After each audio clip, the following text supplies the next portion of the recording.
코로나 팬데믹 초반에 테슬라를 사지 말고 테슬라 주식을 사라. 근데 요즘은 테슬라를 사라고도 얘기해요. 왜냐하면 말씀 주신 것처럼 수요가 넘치고 공급이 안 되니까 테슬라 중국 가격이 더 올라갔어요. 신차보다. 아하, 제가 이런 변화도 하나 느꼈고 사실은 미국 시장이 조금씩 큰다고 하니까 사실 작년에 2021년도에 포드나 GM이 테슬라보다 더 올랐거든요. 근데 이게 본격화된다는 얘기잖아요. 네네네. 근데 저는 여기서 항상 전기차 시장 투자할 때 항상 마음에 걸리는 게 차량용 반도체 얘기가 지금 2년 동안 계속 나오고 있거든요. 이 문제는 어떻게?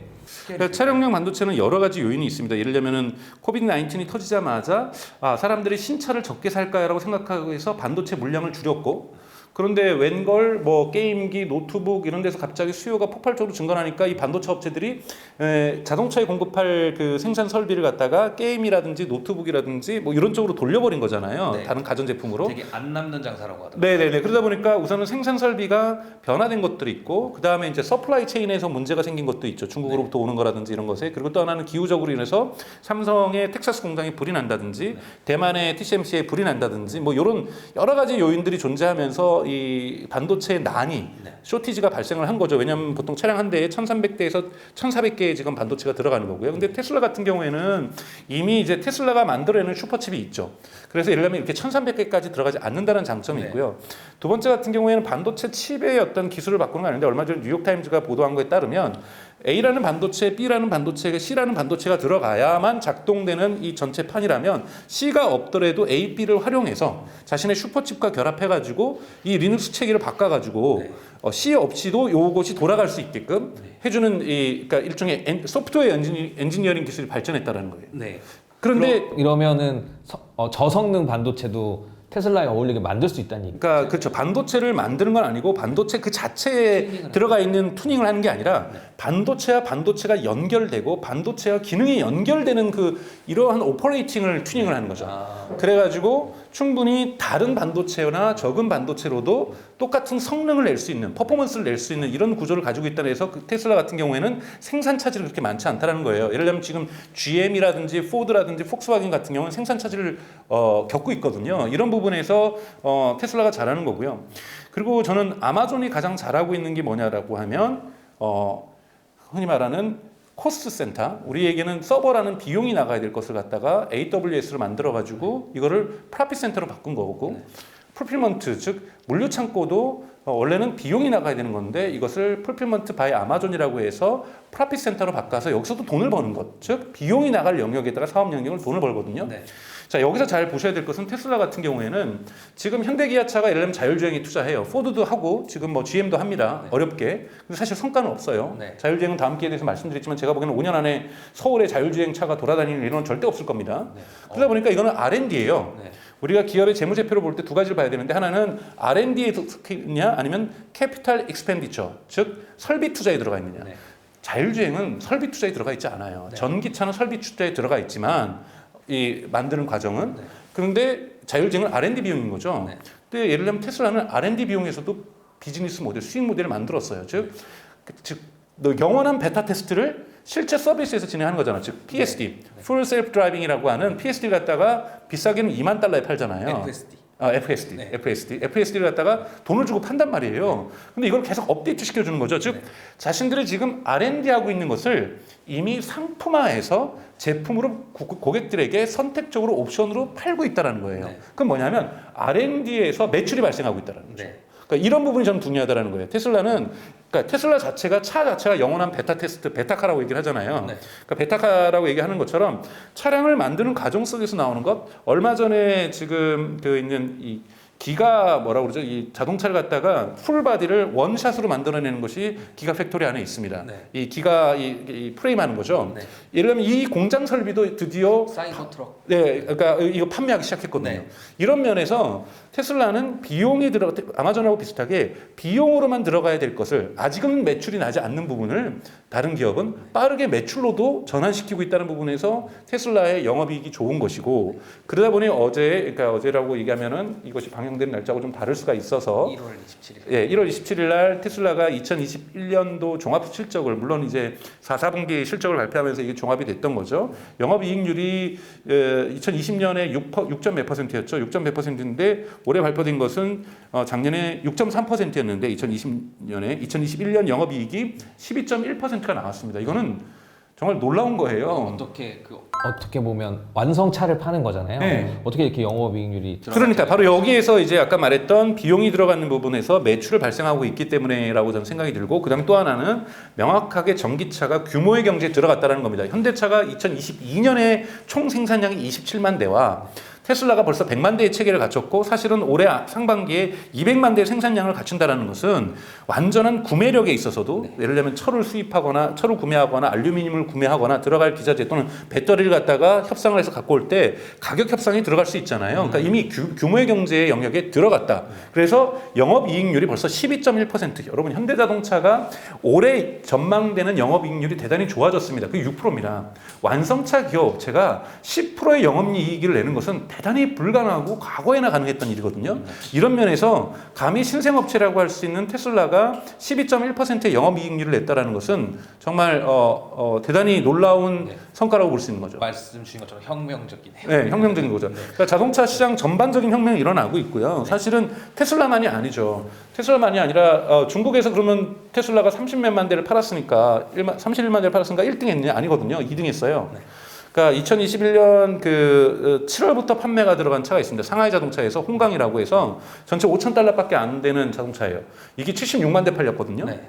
그러니까 지금 사실 많은 분들이 자꾸 전기 자동차 하면은 고급 전기 자동차, 제니시스에서 이제 전기 자동차도 나오니까 생각하는데, 사실은 중국에서 가장 많이 팔리는 건 홍강이라는 차고, 그리고 저기 베트남에서도 핀페스트라고 하는 뭐 내종이라서 거긴 고급차도 많습니다만 저가형 전기차 요즘 잘 나가고 있고, 그 다음에 그 스텔란틱스죠. 스텔란틱스에서 만드는 시트로행에 들어가는 7,000달러짜리 전기차, 그 다음에 그 오펠에서 만드는 락스라고 하는 이 전기차들도 다 7,000달러짜리거든요. 이러한 유럽에서는 이 중저가형 전기차도 지금 급속도로 팔리고 있어요. 근데 추가적으로 저희가 자꾸 제일 중요한 게 뭐냐면 팔면서 BM을 어떻게 만드냐예요. 우리나라 전기차 같은 경우 여러분들 완성차에 비해서 부품이 30%밖에 안 들어가잖아요. 부품이 30%밖에 안 들어간다는 건 뭐냐면 부품에 대한 교체가 수요가 줄어든다는 거잖아요. 근데 자동차 회사가 어떻게 돈을 법니까? 첫째, 판매해서 떼돈을 벌고요. 두 번째는 부품 공급해가지고 돈 남겨 먹잖아요. 그러면 부품 공급해가지고 돈 버는 비율이 줄어든다는 거예요. 그러면 BM을 확대를 해야 되는데, 과거에는 보세요. 자동차를 만들 때 가장 마진율이 높은 부분이 뭐냐면 차를 판매에 있어서 현대도 보면은 딱 세 개, 기아차도 보면 세 개로 쪼개 있잖아요. 현대차, 현대모비스, 그 다음에 기아차. 어디가 돈 법니까? 현대모비스가 돈 벌어요. 현대차하고 기아차에다가 모터하고 파워트레인을 판매를 하죠. 여기서 마진율이 좋거든요. 근데 이제 현대모비스는 제가 보기에는 거의 끝이 보이는 거죠.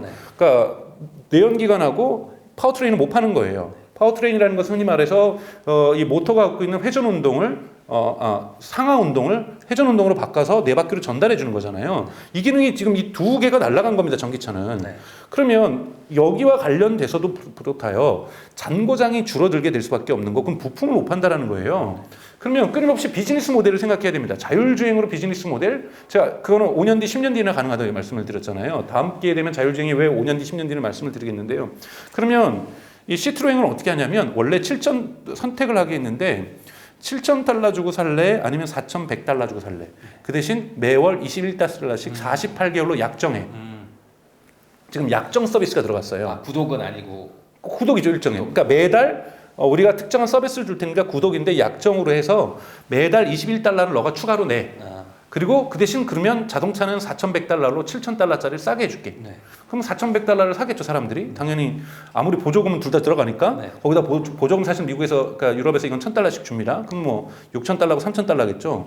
그럼 배로 싸잖아요. 그럼 이걸 가지고 매달 21달러를 내요. 그래도 싸요. 그럼 뭐냐면 뭐에 대한 자신감이냐면 이제 구독 모델로 돈을 벌겠다라는 거예요.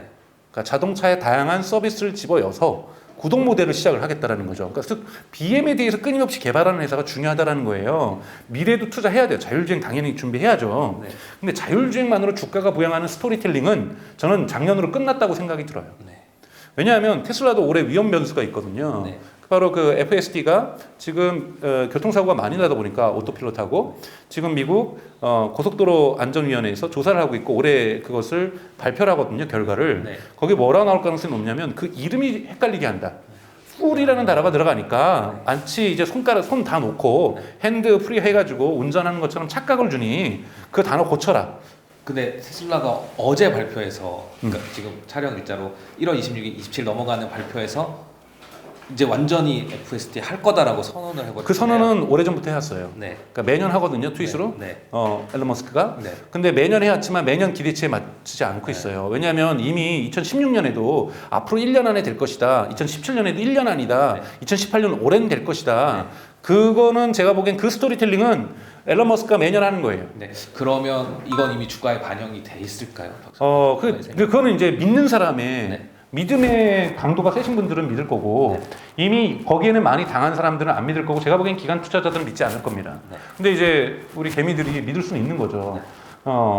머스크를 믿으면 충분히 그건 스토리텔링이 되기 때문에 신앙의 영역이. 네. 그래서 이거는 주가는 근데 이런 심리적인 요소도 있는 거잖아요. 그래서 이거를 무조건 배제할 수는 없어요. 근데 흔히 말해서 저는 자율주행은 약발 끝나가고 있고 뭐 플라잉 택시 이것도 약발 끝나가고 있고요. 약발 이미 끝났어야 되고요. 그래서 지금 볼 때는 전기차 시장, 폭발적으로 커져가는 전기차 시장에서 제대로 된 BM을 갖고 있는 것, 물론 이거보다 더 중요한 거는 시장 점유율이죠. 네. 자, 1000만 대 시장 점유율에서 현대차가 27만 대 팔면은 점유율 10%도 안 되는 거죠. 네. 정말 작은 점유율이잖아요. 네. 이러한 1000만 대로 커지는 시장에서 점유율 10%도 못 하겠다는 기업하고 점유율 20%를 가져가는 기업은 하늘과 땅 차이라는 거죠. 네. 다시 또 정리하면 전기차 시장이 커진다. 그리고 점유율에서 테슬라를 이기긴 쉽지 않을 거다. 네. 그래서 현재 말씀만 들으면 너무 좋은 점만. 그렇죠. 그래서 저는 분기별 성과가 나올 때마다 테슬라의 주가는 올라갈 가능성이 높다고 봐요. 그러니까 분기별로 특히 판매 실적. 네. 그리고 어제처럼 영업 실적, 그러니까 영업 이익률 이런 것이 나오면서 놀랄 겁니다. 와우, 어떻게 저럴까? 왜냐하면 테슬라가 그거 말고는 올해 흔히 말하는 사이버 트럭이 나올 거라고 얘기를 했는데 올해 안에 양산되기는 어렵다라는 이야기들이 가장 많거든요. 그러니까 신차를 통한 와우 이펙트는 좀 적을 거라고 보고 있어요. 네. 다만 아직 숨어 있는 신차는 이제 승용차 영역이 아닌 트럭이죠. 테슬라 세미. 테슬라 세미가 과연 양산될 것인가? 지금 이제 많이 언론에 사진을 찍히고 있어요. 이렇게 가리고 돌아다니는 거 있잖아요. 네. 이런 것들은 좀 찍히고 있어서 나올 것 같은데 그게 올해 나올지 저는 그래서 올해 새 테슬라는 양으로 승부 볼 거다. 네. 그러니까 신차로 승부 보는 것이 아니라 양으로 승부 볼 거고 이 양이 어마어마할 것이다. 네. 그리고 이제 문제는 이제 좋은 배터리, 뭐 이런 배터리 부분에서도 성능 좋은 배터리 부분을 하면서 퍼포먼스가 좋아진다. 뭐 이런 것들은 저는 이제 묻어가는 이슈들이라고 저는 생각이 들어요. 주식시장이 참 현명한 게 테슬라는 실적 발표하기 전에 어느 정도 선반영을 해 있어요. 근데 그 이유 중에 하나가 차량 인도됐어요. 지금 말씀 주신 거. 그걸 이제 기가 막히게 반영을 하고 오히려 실적이 잘 나오면 살짝 떨어지거나 아주 조금 올라가거나 이렇게 반영이 되는데. 근데 보통 주식 시장이 비교에 의해서 되잖아요. 네. 전년 뭐 동기간 대비. 그러니까 뭐 2021년에 1, 4분기 대비, 2021년에 2, 4분기 대비. 그때마다는 지금 테슬라 매출이 성장을 할 거기 때문에 컨센서스 대비도 항상 잘하고요. 예. 그렇기 때문에 저는 테슬라 주가가 그러니까 예를 들면 루시드라든지 리비안이라든지 이런 데는 예를 들면은 생산량의 캐퍼도 아직 알려지지도 않았어요. 네. 이런 데는 저는 고평가돼 있다고 생각하고 이거는 스콧 갤로웨이가 얘기하는 것처럼 지나치게 주식 가치가 비즈니스 펀더멘탈하고 너무나도 괴리되어 있고 이거는 일정 정도 조정이 오는 거는 저는 불가피하다고 봐요. 그래서 서학 개미 분들 중에서도 이런 루시드에 투자하셨다거나 리비안에 투자하셨던 분들은 올해 안에 전 조정기를 국면을 피하긴 되게 어려우실 거라고 봐요. 그러니까 리비아는 많이 조정을 거치고 있고 루시드도 거치고 있고 저는 앞으로도 더 거칠 가능성이 있어요. 왜냐하면 결국은 시장 점유율로 승부를 걸어야 되거든요. 그러니까 예를 들면 리비안 같은 경우에도 아마존이 10만 대 이상 주문을 선중을 해놨잖아요. 그래서 사실은 주가가 더 올라간 거거든요. 아니 처음 만드는데 10만 대를 만들면 규모의 경제가 빠지는 거예요. 근데 아마존이 올해 2022년 1월에 우리는 리비앙하고만 하지 않아. 스텔란티스하고 즉 크라이슬러죠. 크라이슬러 블렌드하고도 10만 대 이상 주문해 버렸잖아요. 그랬더니 그날 리비안 주가가 빠졌잖아요. 즉 사람들이 알게 된 거죠. 리비안이 독점적으로 아마존에다가 화물 트럭을 공급하는 게 아니구나. 당연하게 아마존은 절대 리비안에서만 다 하지 아무리 자기네들이 거기서 주식을 많이 갖고 있어도 왜냐하면 다음번에 이제 아마존의 프로젝트에서 저희가 다루겠지만 아마존의 거대한 꿈에는 자신들이 가지고 있는 어마어마한 이 배송 차량에 대한 니즈, 이 디맨드를 적절하게 전 세계 OEM 업체들에게 뿜빠이 해줌으로써 이들하고 짝짓기를 할 거거든요. 10만 대씩 10만 대씩 10만 대씩 다 주면 다 규모의 경제가 만들어질 거 아니에요. 그럼 네. 다들 그거 받아 먹으려고 지금 모의 받아 먹으려고 입 벌리고 있는데 네. 거기다가 리비안에게만 줄 이유는 저는 전혀 없다고 생각이 들어요. 다른 데다 다 나눠줄 거고 거기에다가 협력 파트너를 할 겁니다. 쉽게 얘기하면 아마존이 10만 대 주문해준 대신에 거기다가 AWS를 팔고 있거든요. 네. 그러니까 다 AWS 고객 만들 수 있어요. 커넥티드 카 가면서 아까 전에 말했던 시트로엔. 시트로엔도 그 전기차가 일종의 컴퓨팅 파워가 필요해요. 네, 그렇죠. 항상 저 클라우드에 연결되어야 되니 클라우드랑 연결되는 자동차 서비스를 만들어내고 있으니 그거 우리가 너네한테 10만 대 선주문해서 최소 시장 만들어 줄 테니 그거 커넥티드 카 만들어. 그러면 이게 아마존이 손해 본 이익 본 걸까요? 예를 들면 이 주문받은 자동차 회사가 이미 이익 본 걸까요? 둘 다 받겠죠. 네. 하지만 아마존은 자신이 가지고 있는 이 카드 네. 이거를 적극적으로 활용하고 있는 거거든요. 그러니까 그런 부분에서 큰 손으로서의 네. 어느 리비안이 이쁘게 만든 건 사실이고 미국에서 픽업 트럭이 사랑받기 좋은 건 맞을 거고 한국에도 한두 대는 수입되겠지만 한국의 서울시내에 리비안이 막 돌아다닌다 이건 제가 보기엔 상상할 수 없는 일이에요. 중국에 리비안이 돌아다니고 특히 유럽 같은 땅에서 리비안이 돌아다닌다 제가 보기엔 이건 상상할 수 없는 일이에요. 그러니까 리비안은 아무리 커봤자 미국 시장 네. 그리고 화물차 시장 일부 그렇기 때문에 리비안이 성장할 수 있는 한계는 명확하게 저는 정해져 있다고 봐요. 그럼 거기에 맞춰서 주식시장의 가격이 적절하게 판가름 돼야 된다고 보고 있는 거예요. 이게 내재적 가치에 의해서 시장 가치에 의해서 주식 가치를 평가하는 거라고 볼 수 있다고 생각이 들어요.